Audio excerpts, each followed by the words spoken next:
Доброто управление на всяко учебно заведение, както и на всяко предприятие, е свързано и с добро управление на човешките ресурси. В последните години се вижда, че тази дейност става все по-сложна и все по-отговорна. Огромно предизвикателство пред всеки работодател е да успее да създаде пълната документация, свързана с приемането на новите работници и служители на работа, с изпълнението на договорите. Много сериозни въпроси възникват, за съжаление и грешки, и при прекратяването на трудовите правоотношения.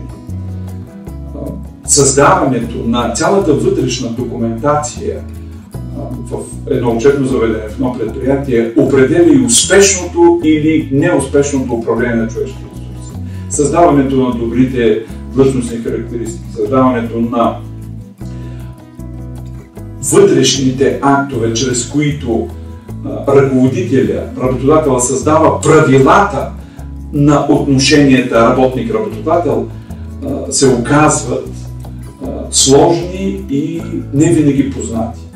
Затова по време на нашата съвместна работа на семинара ще се постарая участниците да получат много прагматична информация за всички онези трудни моменти, които могат да бъдат преодоляни в управлението на човешките ресурси в учебното заведение или в предприятието.